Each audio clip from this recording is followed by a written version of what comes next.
Good morning, everyone. I'm coming to you just to have some fun today, but it's also a great time for us to take a look at some of those skills that we have and acknowledge where we're doing really, really well. And it's also a time to say, hey, could I tune myself up a little better? So in December, there's a lot of things going on in our lives. We are choosing to make plans for next year. We're choosing still how to complete this year and complete it well. But there's one thing that has definitely happened for many of us that we never ever expected. And that's in 2020 when we all went live and we got on cameras.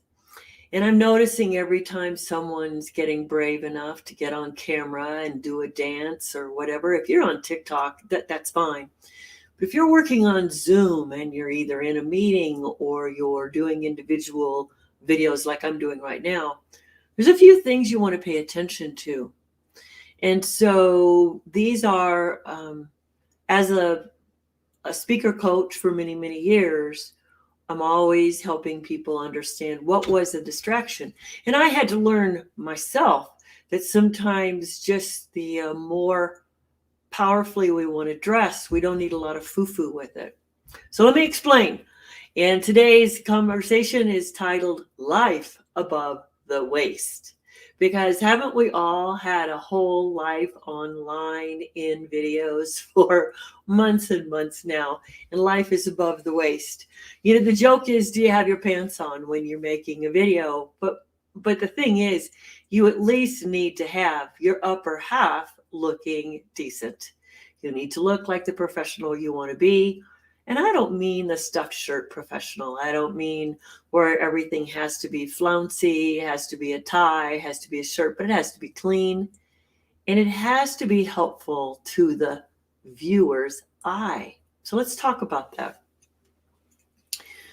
You always want a color that supports your skin tone, but you don't want a lot of busyness. So solids are really good. And the best solids are blues and greens. Now, why? It's just the camera likes them better, all right? Sometimes black creates too stark of a contrast, and sometimes certain colors against certain backgrounds don't really work as well as you might like them to do. So you just want to be smart. You don't want to have a lot of big blingy silvery jewelry. I know we see it out there, and we see turquoise necklaces, and your jewelry is gorgeous. But you have to make sure that it's not going to reflect the light back into someone's eyes because they'll stop watching your video right away. So it's not about your appearance at this point. It's about how are you supporting your viewer to really understand and get what it is that is going to allow them to stay there. So as a presenter, it always behooves us to not have distractions. Now, if I was going to do a silly video today, I might have a pair of Christmas glasses on. But as a speaker, if I was out in front of an audience, I don't want to have them focusing on my hair or my glasses because they're unusual, they're unique, they're weird. That's a distraction. So I have blue glasses, but they're solid. There are some pretty funky glasses that I've wanted to choose of the frames, And but if that's going to get someone's attention before what I'm saying is going to get their attention, then I don't want to do that. So one of the challenges is we don't have to be all gussied up and pretty, but we have to be presentable and non-distracting. Well, what does that look like? Well, let's talk about a few other things. Body positioning in front of the camera. You want to make eye contact with the camera. You don't want to be looking up. You don't want to be looking down. Looking down is going to give you a double chin. And most of us, if we're selling health products, what we look like may be a factor into whether somebody chooses to do business with you or not. Secondly, take a look at what other people are doing with their hair. So sometimes facial hair on men is distracting. Go find facial hair that looks really, really good on someone and decide if facial hair is the best for you. I can tell you right now that if I walked into a room full of men with beards, I could tell you who was hiding behind their beard and who the beard was absolutely worked for them. It wasn't anything other than just part of their appearance. And that's important to know. So the same thing goes with women and their hair. What is your hair saying? What is it doing? Are you flipping your hair the whole time that you're talking to someone? Is the bushiness of your hair distracting? Do you need to tie it back? So get some opinions from your friends. And don't ask them to tell you, oh, you look fine, you look good. You're not looking for confidence here. You're looking for tips. You're looking for those tips that are going to help you tune up and get people's attention. Do you know there's many, many times that even though our message is really clear and we're delivering really sound, great advice, we're not using our tools well. And when we don't use our tools well, then our message disconnects. Now, you don't need to, we all have different spaces. So there's nothing right or wrong about a space unless it doesn't work for you. So to have a spacious room like I have is actually workable. I just have to make sure that you don't see any clutter that I might have. And it's okay to have stuff in the background. And so I'm coming up here about some of these false backgrounds that people have where they insert a room or something as the image behind.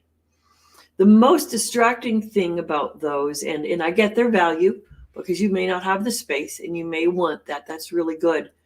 But then you have to really sit there, take some videos, and decide what room do you have to move around in.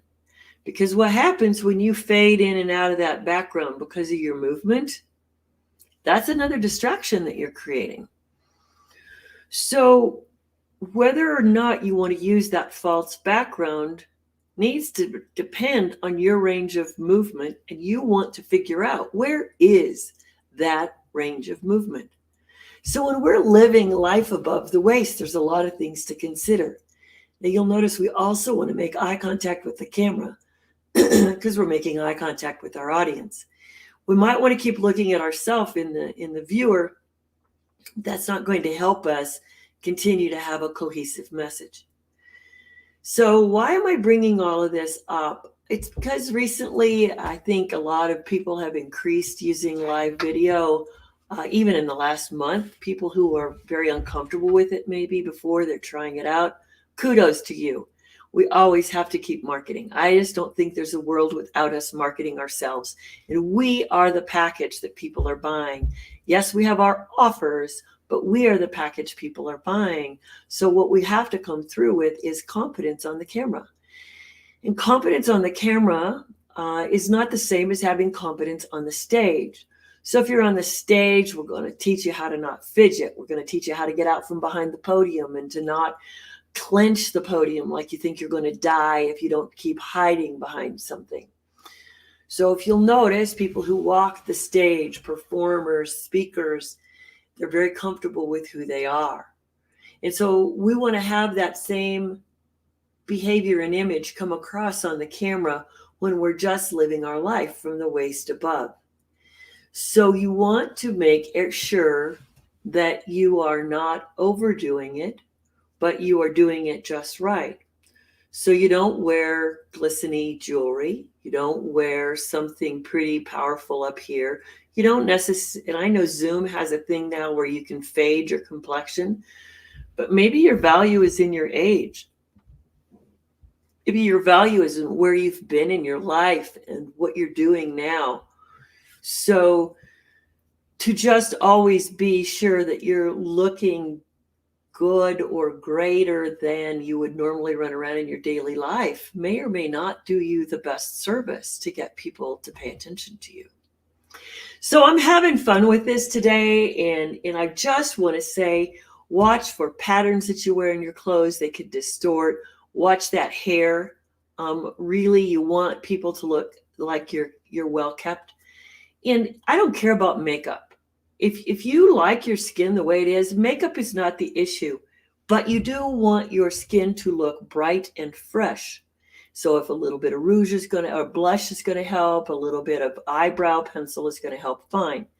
If your hair's really curly, I got it. You were born with that really curly hair, but you still got to put it in a way that allows people to see you, not your hair. And there's a lot of people out there who love to color their hair nowadays. Color it. It's great. Just make sure that they don't see just the color and not you. So it's about you. If you're out here living your life above the waist, good morning, and you're on the camera, get you out there. Now, so we've talked about colors, blue and green. We've talked about makeup doesn't need to be overdone, but your lighting needs to be really good. And mine today, I have to say, is an example of kind of okay. And why? I got clouds today. I got a big window. I adjust my lighting every day. And there's just some days this is as good as I get. And so I was kind of laughing at myself this morning as I was fussing with my lighting, and I'm going, oh my gosh, I want to do this video today. I want to have fun. But, I think it's okay to show that I'm human too, that I'm not always going to be absolute perfection, but I am going to work all the things that I can work to the best that I can work them. So spacious room, makeup is the way I do it. My hair's right. I've got the blue on. I'm looking in the camera. And then, and so my goal is to help you be who you can be. Oh, and let me tell you some other things that I'm seeing. I see people where the camera is not adjusted right. They're down at their desk and they're looking up in the camera. Or sometimes the desk is a little high and the person's kind of cut off right here behind the desk. And that may or may not be good, but if you are sitting in a chair delivering a video, I'm going to ask you this. Do you have all the energy that you need to have to get your message across? When you stand and deliver, I promise you, you are stronger, you are more confident, you are coming through. So I'm going to challenge you all this week to take a risk. Now, people say, how do I get a hold of you, Marla? Well, you get a hold of me at successwithmarla.com. And I have a lot of tips on either getting leads or doing sales. My new sales program is going to be launched in the next 2 weeks. And it's a pretty simple follow through with a mastermind. And I got to say, I'm really excited. I've been in sales for over 35 years, and I have found a way to show people what is getting in the way. I'm not going to teach you a script, and I'm not going to teach you anything that you don't already know. But we're going to work your magic with what you have, and you will become the most excellent salesperson that you've ever met. But first, you got to get your leads. So here's how I play. If you need marketing leads, I got a system and a plan and a program I can show you, and I'm a mentor for that. If you need sales skills because you got a lot of leads and it's still your results suck, then I can help you with that. But I hope you take some tips today on how to do a live video, be present in that video, understand how you can help, how you are helping others by you just being present and being you. Don't be somebody you're not. And live your life above the waist with the greatest success you can. So I'm Marla Copal. Subscribe to me on YouTube. Just look up Marla Copal and you'll find me. And my link is successwithmarla.com. I will see you tomorrow. Bye-bye.